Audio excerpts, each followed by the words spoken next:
Hi everyone, कैसे हैं आप सब। आई होप के सब ठीक होंगे। तो स्वागत है आपका जीके चैलेंज जोन पर। तो डेली हमारा जो फाइनेंस अकाउंट असिस्टेंट के सिलेबस में से ही आपके लिए क्वेश्चन रहते हैं। तो आज हमारा जो रहेगा जनरल इकोनॉमिक्स में से जो रहेगा, जो कि आपके सिलेबस में जो है 10 मार्क्स का है। हम जो है यहाँ पर 20 क्वेश्चन जो है डिस्कस करेंगे, जनरल इकोनॉमिक्स के रहेंगे। ज़्यादा टाइम आपका लेंगे नहीं, क्योंकि हम डिस्कस जो है करते हैं डेली। मैं सारा कुछ रूटीन में बताता हूँ, तो डेली वही बातें रिपीट करना अच्छा नहीं लगता। ठीक है, अगर चैनल पर नहीं है तो चैनल को जरूर सब्सक्राइब कर लीजिएगा। क्वेश्चन पहला हमारा ये कह रहा है कि टॉपिक साथ में लिख देता हूँ, आपको अच्छे से समझ आ जाएगा। टॉपिक में क्या रहेगा कि थ्योरी ऑफ कंज्यूमर डिमांड्स, ये जो हमारा टॉपिक है। क्वेश्चन में क्या है कि consider the following statement regarding the properties of an indifference curve. तो हमारे पास यहाँ पर 3 स्टेटमेंटें रहेगी और हमें वो बतानी है जो सही स्टेटमेंट है, करेक्ट स्टेटमेंट है यहाँ पर दी गई है। ठीक है, पहली स्टेटमेंट में क्या कह रहा है कि an indifference curve is convex to the origin due to the diminishing marginal rate of substitution. ठीक है, ये राइट स्टेटमेंट है पहले। दूसरे में कह रहा है कि two indifference curve can intersect each other of its consumer income changes significantly. नहीं, ये गलत हो जाएगी। सेकंड वाली स्टेटमेंट गलत हो जाएगी, क्योंकि दो जो है इंटर डिफरेंस कर्व जो है कभी एक दूसरे को इंटरसेक्ट नहीं कर सकते, चाहे इनकम बढ़े या कम हो। इस वजह से ये गलत स्टेटमेंट है सेकंड वाली। ठीक है, तीसरी में कह रहा है कि the higher indifference curve represent a higher level of satisfaction. हाँ, ये ठीक है। पहली और तीसरी ठीक है, क्योंकि हमने सही बतानी थी। फर्स्ट और थर्ड राइट है, तो ऑप्शन सी हो जाएगा क्वेश्चन नंबर फर्स्ट का राइट आंसर। जो भी गलत स्टेटमेंट दी गई होंगी हम उसको डिस्कस करेंगे, उसके रिलेटेड बताएंगे कि क्यों गलत दी है। जो सही है तो वो सही ही रहेंगे। ठीक है, ऐसा हमारा टाइम भी कम जो है वो लगेगा। जो गलत है उसका हमें कंसेप्ट भी पता लग जाएगा कि क्यों गलत है। अगला क्वेश्चन है हमारे पास, क्वेश्चन नंबर सेकंड है कि introduction of economics basic concept. Economic के बेसिक कॉन्सेप्ट का क्वेश्चन है हमारे पास। ये टॉपिक है। क्वेश्चन ये है कि विच of the following statement best describe the opportunity cost concept in economics discussion making. देखिए, इकोनॉमिक कॉस्ट का सीधा मतलब है कुछ पाने के लिए जो दूसरा बेस्ट ऑप्शन था वो छोड़ दिया या फिर छोड़ना। ठीक है, अगर आप एग्जांपल में आपको बता दो, आपको अच्छे से समझ आ जाएगी। देखिए, अगर क्या होता है कि अगर आपने जो है आप JKSSB को की तैयारी कर रहे हैं या उसकी पढ़ाई कर रहे हैं, तो आपने क्या किया कि जो आप ऐसे कोई पार्ट टाइम जॉब कर रहे थे या कहीं पे कर रहे थे, 10,000 20,000 5,000 जितने की भी आप कर रहे थे, वो आपने छोड़ दी। तो वो जो 10,000 5,000 जो भी थी आपने जॉब अगर कर रहे थे जो छोड़ी, तो वो आपकी जो है पढ़ाई की जो अपॉर्चुनिटी कास्ट है, वो जो आपने जो छोड़ कर आए, आपने सिर्फ तैयारी करने पर लगाई, वो आपकी जो है पढ़ाई की अपॉर्चुनिटी कास्ट है। तो ये जो कास्ट होती है, ये रियल कास्ट से जो है मॉनेटरी कॉस्ट से अलग होती है। ये जो कास्ट जो आप जैसे अगर हम जो आप छोड़कर आए ना अपॉर्चुनिटी, या कुछ किसी जॉब को छोड़कर आए, कोई भी आपने पार्ट टाइम छोड़ा, जितना भी छोड़ा, वो आपकी जो है किस में जाएगी, जो मेन मैंडेटरी कॉस्ट से अलग होती है। तो ये जो है आपकी किसका जो पढ़ाई कास्ट जो अपॉर्चुनिटी कास्ट में जो है ये चली जाएगी। ठीक है, तो इसका आंसर हमारा क्या बन जाएगा कि the value of the next best alternative for one when a choice is made. ये ऑप्शन हमारा बन जाएगा, तो ऑप्शन बी हो जाएगा क्वेश्चन नंबर सेकंड का राइट आंसर। नेक्स्ट क्वेश्चन है हमारे पास। अब यहाँ पर क्या करना है, मैच करके हमने आंसर करना है कि क्या आएगा। एक लिस्ट में हमारे पास पॉलिसी इंस्ट्रूमेंट हैं और दूसरी लिस्ट में हमारे पास जो है इम्पैक्ट या मैकेनिज्म है। ये हमने जो है लिस्ट 1 को जो है वो लिस्ट 2 से जो है मैच करना है, फिर हमने कोडिंग में नीचे आंसर करना है। देखिए क्या बन जाएगा इसका आंसर, बल्कि हमने मैच करना है उसके बाद आंसर करना है। पहला जो ओपन मार्केट ऑपरेशंस जो है ये मैच हो जाएगा जाके sale and purchase of government securities by RBI, ये जाके 2 के साथ मैच कर जाएगा। उसके बाद स्टैट्यूटरी लिक्विडिटी रेशो ये मैच कर जाएगा commercial banks hold asset in government bonds का कैश, ये जाके 3 के साथ, सेकंड वाला 3 के साथ मैच कर जाएगा। उसके बाद 3 वाला जो है डेफिसिट फाइनेंसिंग जो है ये 4 के साथ जाके मैच करेगा, government borrowing from central bank leading to money creation, ये 4 के साथ मैच कर जाएगा। उसके बाद फिजिकल स्टेम्यूस ये जो है ये 1 के साथ जाके मैच कर जाएगा, क्योंकि हमारे पास बचा ही वही है कि direct cash adjustment tax adjustment to manage aggregate demand. ठीक है, ये 1 के साथ मैच कर जाएगा। तो कोडिंग आंसर बन जाएगा 2341 ऑप्शन ए हो जाएगा क्वेश्चन नंबर 3 का हमारा राइट आंसर।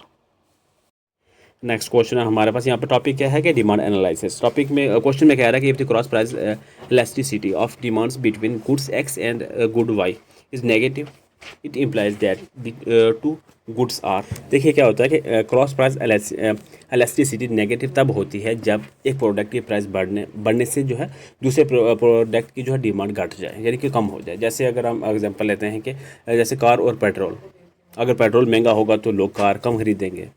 ठीक है, अगर सब्सिट्यूट गुड्स हो तो जैसे अगर हम दूसरी ले लेंगे टी और कॉफ़ी को ले लेते हैं, है ना, तो जो क्रॉस प्राइस है वो इलास्टिसिटी पॉजिटिव होती है। ठीक है। तो आंसर इसका यहाँ पर क्या बन जाएगा कि कॉम्प्लीमेंट्री गुड्स, इसका जो ऑप्शन में हम आंसर करेंगे तो कॉम्प्लीमेंट्री गुड्स इसका आंसर बन जाएगा ऑप्शन बी।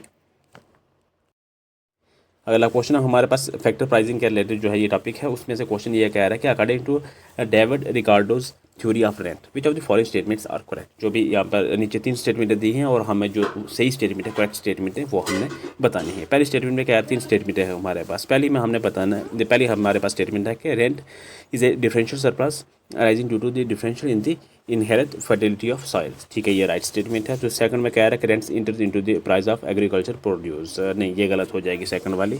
तीसरे देख लेते हैं कि द मार्जिनल लैंड और no rent land earn zero economic rent. हाँ ये ठीक है। देखिए क्या होगा कि रिकार्डो के मुताबिक रेंट इसलिए बनता है क्योंकि कुछ ज़मीनें ज़्यादा जो है फर्टाइल होती हैं और कुछ कम। जो सबसे जो है ख़राब ज़मीन कल्टीवेट की जाती है उसे जो है वो नॉन रेंट लैंड बोलते हैं। ठीक है, तो तीसरी स्टेटमेंट जो है वो भी हमारी ठीक थी, सिर्फ दूसरी गलत थी। और रिकार्डो ने जो है कहा था कि rent does not inter into price, यानी कि प्राइस की वजह से रेंट जो है बनता है, रेंट की वजह से प्राइस नहीं। ठीक है, प्राइस रेंट की वजह से जो है प्राइस नहीं बढ़ता, ये जो भी है। तो इसलिए जो है सेकंड स्टेटमेंट हमारी गलत थी। तीसरी ठीक थी, पहली ठीक थी, फर्स्ट और थर्ड हमारी स्टेटमेंट यहाँ पर ठीक रहेंगी। तो अगला क्वेश्चन हमारे पास टॉपिक हमारे पास pricing under various form of market के ऊपर रहेगा। क्वेश्चन हमारे पास ये है कि consider the following features of a market structure. यहाँ पे स्टेटमेंट नहीं, हमने यहाँ पर जो है ये बताना कि जो market forms exhibits these features. ठीक है, तो इनमें से फीचर्स बताना, ये नहीं बताना कि कौन सी सही है कौन सी गलत है। पहले जो है क्या कह रहा है कि high degree of mutual interdependence between firms. उसके बाद rigid price after explain by a kinked demand curve. उसके बाद non price competition such as aggressive advertising वगैरह, ये वो हो गया। तो ये इसका हमने बताना है कि क्या जो है आंसर जो है नीचे करेक्ट बनेगा। तो ऑप्शन में जो है ओलोगोपली आंसर बनेगा। जैसे अगर हम ओलोगोपली का देख लेते हैं कि क्या होगा कि जैसे टेलीकॉम सेक्टर में जियो एयरटेल हो गया या वीआई वगैरह हो गया, इनमें फिल्म के बीच जो है बहुत ज़्यादा जो है इंटरडिपेंडेंस होती है। इसमें जो है पोल स्विजी की डिमांड कर्व मॉडल लगता है, जो प्राइस जो है रिजिडिटी को जो है वो समझता है। अगर एक फिल्म प्राइस कम करेगी तो सब करेंगे, पर जब बढ़ाएगी तो कोई नहीं बढ़ाएगा, क्या ऐसा कुछ जो चलता है। उसके बाद नॉन प्राइस कंपटीशन, जैसे ऐड हो गया, एड्स वगैरह के उसके ऊपर तो कंपटीशन नहीं होता। एड्स ऑफर्स हो गए, जो रिचार्ज के ऊपर कोई ऑफर लग गया तो इसके ऊपर तो कोई कंपटीशन नहीं होता। इसका बड़ा फीचर जो है ये है। ठीक है, तो इसका आंसर जो ऑप्शन सी हो जाएगा।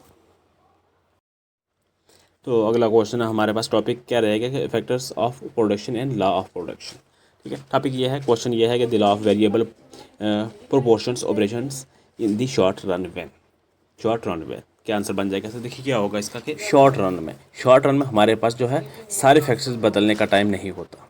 ठीक है, शॉर्ट वे में हमारे पास सारे जो है फैक्टर्स बदलने का टाइम नहीं होता। जैसे लैंड हो गया, यानी ज़मीन हो गई, फिक्स रहती है। और दूसरी फैक्टर जैसे लेबर हो गया, उसे हम बदलते हैं या बदल सकते हैं। लेबर यानी मजदूरी वगैरह को हम बदल सकते हैं। जब वेरिएबल फैक्टर बदलते हैं तो पहले प्रोडक्शन बढ़ता है, यानी कि इंक्रीज रिटर्न जो है वो इंक्रीज होते हैं, फिर फ्लैट होते हैं और फिर गिरने लगते हैं। तो जब लॉन्ग रन में सारे फैक्टर्स जो है वेरिएबल होते हैं तब law of returns to scale लगता है। ठीक है, तो आंसर हमारे यहाँ पर क्या बन जाएगा कि at least one factor is fixed. One factor land का हमने बताया था, ठीक है, fixed, while other are variate. Option B जो है हमारा क्वेश्चन नंबर 7 का राइट आंसर बन जाएगा। नेक्स्ट क्वेश्चन है हमारे पास कि concept of economic growth and measurement. ये हमारे पास हमारा टॉपिक है। क्वेश्चन हमारा यहाँ पर क्या क्वेश्चन हमारा यही है कि स्टेटमेंट यहाँ पर 2 दिए हैं, हमने बतानी है, ये सही है जो भी है वो हमने बतानी है।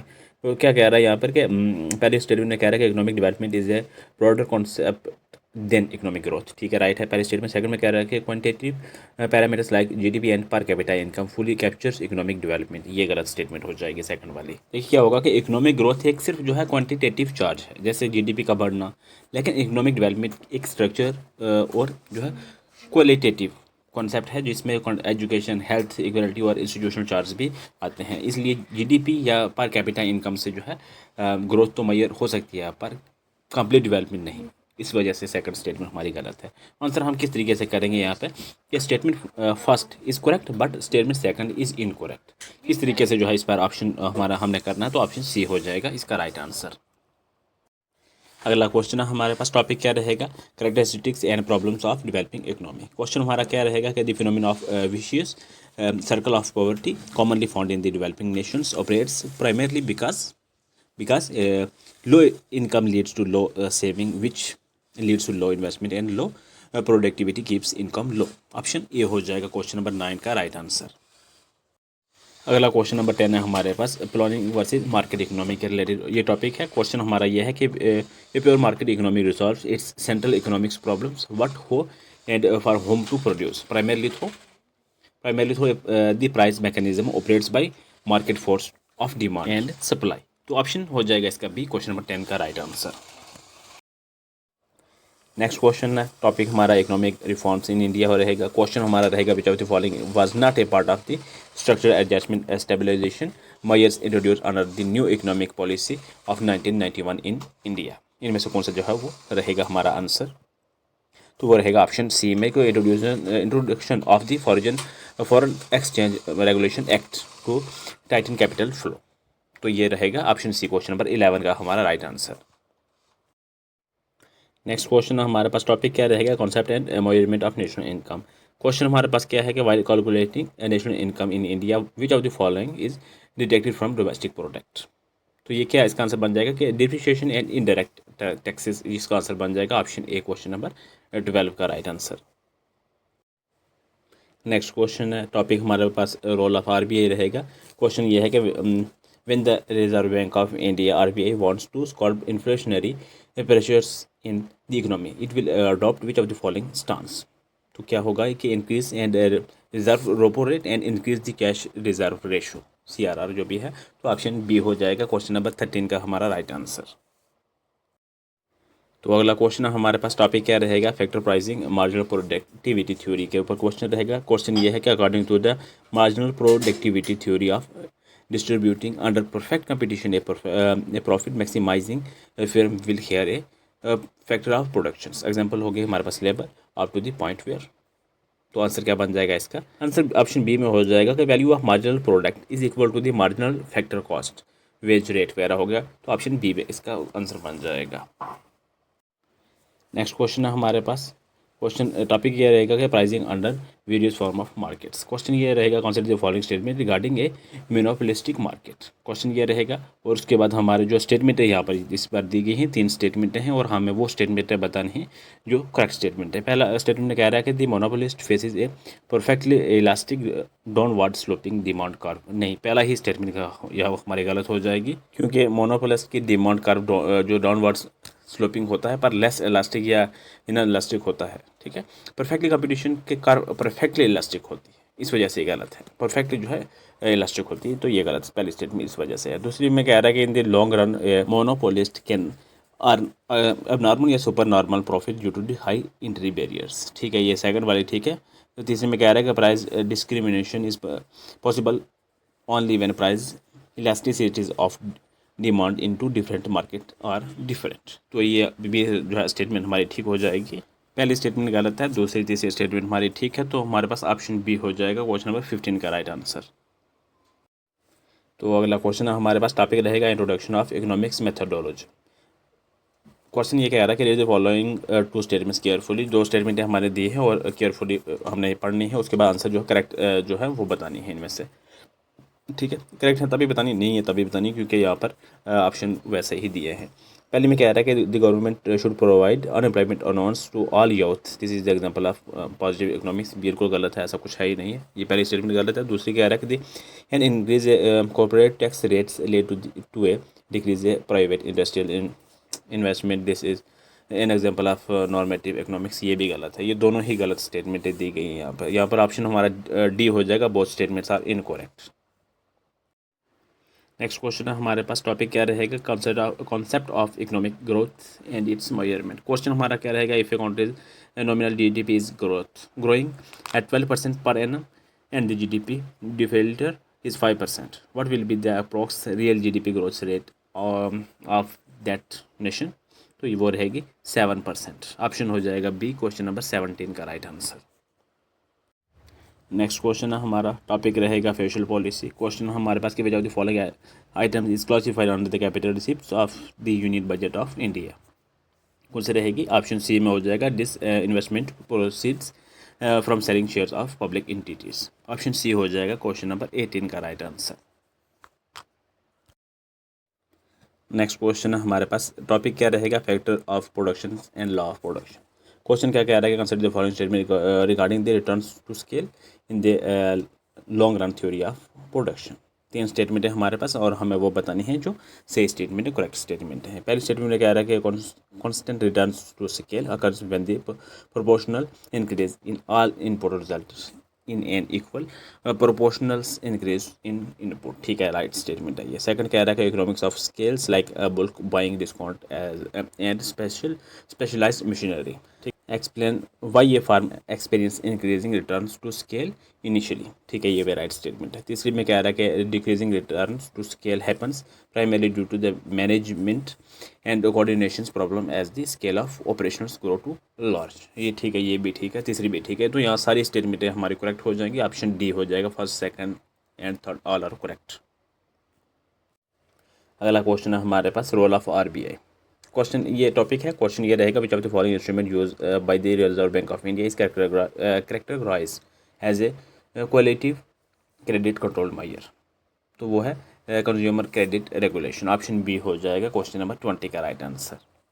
तो आज के लिए इतने ही रहेंगे क्वेश्चन। 20 क्वेश्चन जनरल इकोनॉमी आपके सिलेबस में से अगर बात की जाए तो वो 10 नंबर की है। हमने जो डिस्कस किए हैं वो 20 क्वेश्चन यहीं पर किए हैं और ये क्वेश्चन रहा आपके लिए डेली की तरह एक क्वेश्चन होता है आपके लिए, उसका आंसर कोशिश किया करें कि सारे दिया करें।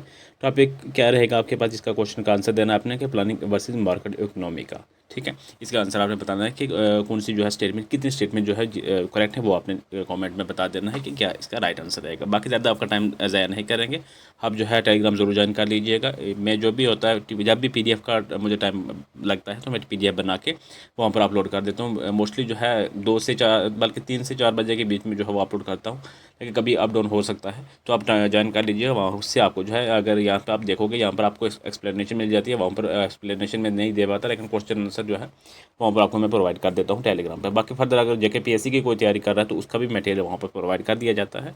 बाकी फर्दर कोई भी आपको अगर किसी एग्ज़ाम की तैयारी कर रहे हैं तो अब मैं कोशिश कर रहा हूँ कि एक एग्ज़ाम और है जूनियर लेबोरेटरी टेक्नीशियन का। इसके मैंने काफ़ी जो है मैसेज आए थे कि इसके रिलेटेड भी जो है लेक्चर लाए जाएँ या मतलब प्रैक्टिस MCQ लाई जाएँ, क्योंकि मेरा वो लाइन ही मेडिकल की ही फील्ड है। तो मैं खुद भी मैं सोच रहा था कि उसके ऊपर जो है एक प्रॉपर तरीके से एक सिलेबस को लेकर चलते हुए ही उसके ऊपर एक प्रैक्टिस सेशन बनाया जाए जो है जूनियर लेबोरेटरी टेक्नीशियन का। तो वो मैं शेड्यूल करता हूँ कि कौन सा टाइम फ़िलहाल बचता नहीं है, टाइम जैसे निकलता है तो मैं वो भी जो है वो कर लूँगा। अगर कोई भी किसी भी स्टूडेंट्स ने वो फॉर्म भरा है तो वो भी आप जो है तैयार रहना, क्योंकि वो भी मैं बहुत जल्द ही जो है उसकी प्रैक्टिस सीरीज़ लाने वाला हूँ। ठीक, तो थैंक्स फॉर वॉचिंग, मिलते हैं नेक्स्ट लेक्चर में।